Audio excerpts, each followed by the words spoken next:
সুপ্রিয় দর্শক মণ্ডলী, আসসালামু আলাইকুম।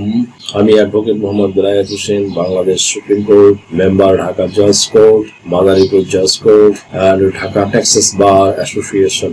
ভূমিমন্ত্রী ও প্রতিমন্ত্রীর ঝটিকা সফর বা সারপ্রাইজ ভিজিট করায় স্বচ্ছতা ফিরছে ভূমি অফিসগুলোতে। ভূমি অফিস মানেই একসময় মানুষের মনে ছিল ভয়, দুশ্চিন্তা আর দীর্ঘ ভোগান্তির ছবি। কিন্তু যখন ভূমিমন্ত্রী মিজানুর রহমান মিনু হঠাৎ ঝটিকা সফরে মাঠে নেমে পড়েন, তখন বদলে যায় সেই পুরনো চিত্র। কর্মকর্তারা হয়ে ওঠেন আরো দায়িত্বশীল, সেবার মান বাড়ে আর সাধারণ মানুষ পায় স্বস্তির নিঃশ্বাস। এই সারপ্রাইজ ভিজিট যেন মানুষের মনে নতুন আশার আলো জ্বালিয়ে দিচ্ছে।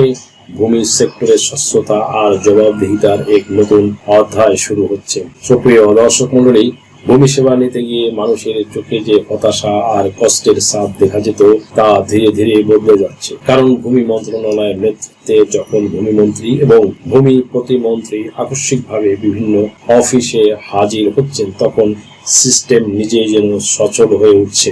মানুষের মুখে ফুটে উঠছে স্বস্তির হাসি, আর কর্মকর্তাদের মধ্যে তৈরি হচ্ছে জবাবদিহিতার নতুন সংস্কৃতি। এই ঝটিকা সফরগুলো শুধু পরিদর্শন নয়, এগুলো মানুষের বিশ্বাস ফিরিয়ে আনার এক আন্তরিক প্রচেষ্টা। দীর্ঘদিনের পুঞ্জীভূত অনিয়ম, দালাল চক্রের দৌরাত্ম্য এবং টেবিলে ঘুষের সংস্কৃতি ভেঙে বাংলাদেশের ভূমি ব্যবস্থাকে সাধারণ মানুষের দোরগোড়ায় পৌঁছে দিতে এক কঠোর অবস্থানে দাঁড়িয়েছে নতুন গণতান্ত্রিক সরকার। নবনির্বাচিত ভূমিমন্ত্রী মিজানুর রহমান মিনু দায়িত্ব গ্রহণের পর থেকে এক ভিন্নধর্মী অ্যাকশন মোড শুরু করেছেন। কোনো আগাম ঘোষণা ছাড়াই গোপনে মাঠ পর্যায়ে ভূমি অফিসগুলোতে তাদের ঝটিকা সফর বা সারপ্রাইজ ভিজিট এখন প্রশাসনের আলোচনার কেন্দ্রবিন্দু। তবে প্রশ্ন উঠছে, শুধু এই ঝটিকা সফর কি ভূমি মালিকদের অনলাইনে খাজনা প্রদান, ভূমি অধিগ্রহণের জটিলতা এবং দশকের পর দশক ধরে ঝুলে থাকা মামলার সমাধান দিতে পারবে? নির্বাচনী প্রতিশ্রুতি বাস্তবায়ন এবং আইনের জটিল মারপ্যাচ কাটিয়ে নাগরিক নিশ্চয়তা দেওয়া এখন এই নীতি নির্ধারকের সামনে এক বিশাল অগ্নি পরীক্ষা। ভূমিমন্ত্রী মিজানুর রহমান মিনু সম্প্রতি দেশের বেশ কিছু ভূমি অফিসে সাধারণ পোশাকে সাধারণ মানুষের ছদ্মবেশে পরিদর্শন করেছেন।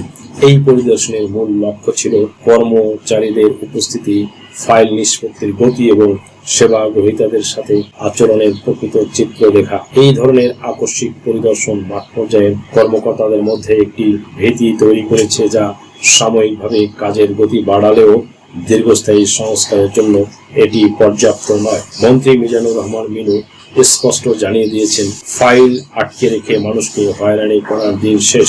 আমরা শুধু অফিস দেখতে আসছি না, আমরা দেখতে আসছি মানুষ কতটুকু সেবা নিয়ে ফিরছে। নতুন সরকারের অন্যতম নির্বাচনী প্রতিশ্রুতি ছিল স্মার্ট ভূমি সেবা। অনলাইনে খাজনা দেওয়া বা ইনামজারি প্রক্রিয়া কাগজে কলমে সহজ মনে হলেও বাস্তবে প্রযুক্তিগত অশিক্ষা এবং সার্ভার জটিলতা একটি বড় বাধা। গ্রামীণ জনপদে অনেক ভূমি মালিকই এখনো স্মার্টফোন বা অনলাইনের বিষয়ে দক্ষ নন।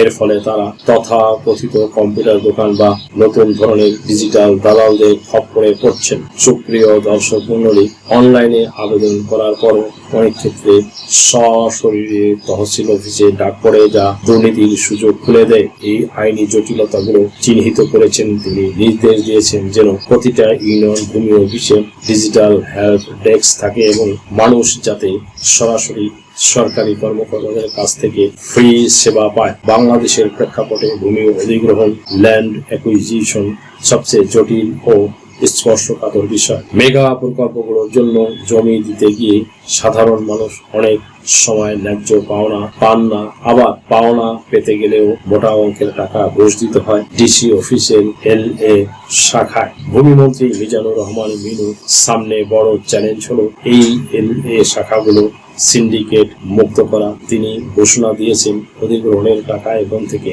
সরাসরি চেক বা ডিজিটাল ট্রান্সফারের মাধ্যমে মালিকের ব্যাংক অ্যাকাউন্টে যাবে।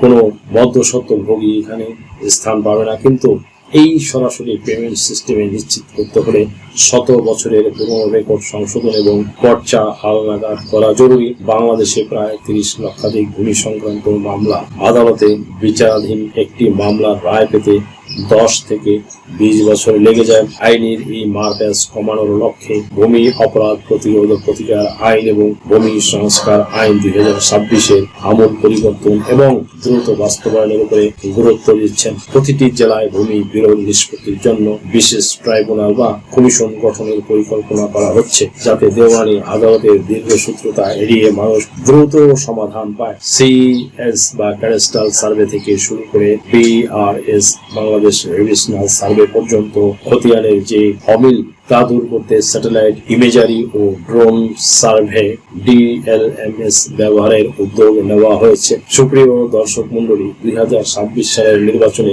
বিএনপির ইশতেহারে ভূমি সংস্কার ছিল অন্যতম আকর্ষণ। সেই প্রতিশ্রুতি রক্ষায় মিজানুর রহমান মিনুকে পাহাড় সম কিছু বাস্তবতার মোকাবিলা করতে হবে। তৃণমূল পর্যায়ে নায়েব ও কানুনগোদের একটি অংশ রাজনৈতিক পরিবর্তনের সাথে সাথে খোলস পাল্টায়। তাদের মানসিকতা পরিবর্তন করা এবং দুর্নীতিবাজদের বিরুদ্ধে জিরো টলারেন্স নীতি কার্যকর করা কঠিন। অনেক মালিকের কাছেই মূল দলিল নেই বা জাল দলিলের ভিড়ে আসলটি খুঁজে পাওয়া কঠিন। ডিজিটাল রেকর্ডে ভুল তথ্য প্রবেশ করলে তা সংশোধন করা আরো বেশি জটিল। ভূমিহীনদের পুনর্বাসন এবং সরকারি খাস জমি উদ্ধারের প্রতিশ্রুতি বাস্তবায়ন করতে গিয়ে প্রভাবশালী মহলের বাধার মুখে পড়তে হচ্ছে নতুন সরকারকে। মিজানুর রহমান মির নেতৃত্বাধীন ভূমি মন্ত্রণালয় এখন 5টি প্রধান কৌশলের উপরে ভিত্তি করে কাজ করছে। প্রতিটি মৌজার ম্যাপ ডিজিটাল ও 3D আকারে থাকবে, যাতে সীমানা বিরোধ চিরতরে শেষ হয়। ভূমি সংক্রান্ত যে কোনো অভিযোগ সরাসরি কেন্দ্রীয়ভাবে শোনার ব্যবস্থা আরো শক্তিশালী করা। প্রতিটি ফাইলের একটি ট্র্যাকিং নম্বর থাকবে, যার মাধ্যমে মন্ত্রী নিজেও দেখতে পারবেন কেন নির্দিষ্ট একটি নামজারি দেরি হচ্ছে। ভূমি অফিসের সামনে কেন বহিরাগত বা চিহ্নিত দালাল থাকলে তাদের বিরুদ্ধে তাৎক্ষণিক পুলিশি ব্যবস্থার নির্দেশ দিচ্ছে। ভূমি মন্ত্রী মিজানুর রহমান মিনু এবং হুঙ্কার এবং গোপন পরিদর্শন মাঠ পর্যায়ে একটি ইতিবাচক কম্পন তৈরি করেছে। মানুষ এখন আশা করছে অন্তত নিজের জমির খাজনা দিতে বা পর্চা তুলতে গিয়ে আর হয়রানির শিকার হবে না। সুপ্রিয় দর্শক মণ্ডলী, তবে মনে রাখতে হবে, ভূমি অফিসের দুর্নীতি শত বছরের জঞ্জাল। শুধু পরিদর্শন দিয়ে এটি দূর করা সম্ভব নয়। এর জন্য প্রয়োজন প্রযুক্তিগত উৎকর্ষ, স্বচ্ছতা এবং আইনের কঠোর প্রয়োগ। মিজানুর রহমান মিনুর প্রশাসনিক অভিজ্ঞতা এবং আইনি প্রজ্ঞা যদি সমন্বিতভাবে কাজ করে, তবে বাংলাদেশের ভূমি ব্যবস্থাপনা ভিশন 2030 অর্জনে সক্ষম হবে। পরিশেষে বলা যায় যে জনগণের প্রত্যাশা এখন কথার চেয়ে কাজের। তাই ভূমি সংস্কার কর্মসূচি যদি স্বচ্ছতা, ন্যায় বিচার এবং কার্যকর বাস্তবায়নের মাধ্যমে এগিয়ে যায়, তবে তা দীর্ঘদিনের বঞ্চনা ও কষ্ট লাঘব করে মানুষের আস্থা ফিরিয়ে আনতে পারে। আর যদি প্রতিশ্রুতির মধ্যেই সীমাবদ্ধ থাকে, তবে হতাশা আরো বাড়বে। আগামী কয়েক মাসেই প্রমাণ করবে এই উদ্যোগ সত্যি মানুষের কান্না মুছতে পারে কিনা। সুপ্রিয় দর্শক মণ্ডলী, আশা করি ভিডিওটি থেকে আপনারা সামান্যতম হলেও উপকৃত হয়েছেন। যদি ভিডিওটি আপনাদের সামান্যতম উপকার আসে, তাহলে রিকোয়েস্ট করব চ্যানেলটি লাইক, শেয়ার, কমেন্টস এবং সাবস্ক্রাইব করে পাশে থাকা বেল বাটনটি প্রেস করে দিন, যাতে পরবর্তী ভিডিওর নোটিফিকেশনটি খুব সহজেই পেয়ে যান। সো আজকের মতো এখানেই শেষ করছি। দেখা হবে অন্য কোনো দিন, অন্য কোনো ভিডিওতে, অন্য কোনো আইনি কন্টেন্ট নিয়ে। সেই পর্যন্ত সকলে ভালো থাকুন, সুস্থ থাকুন, নিরাপদে থাকুন। আবারও সবাইকে ধন্যবাদ জানিয়ে এখানে শেষ করছি। আল্লাহ হাফেজ।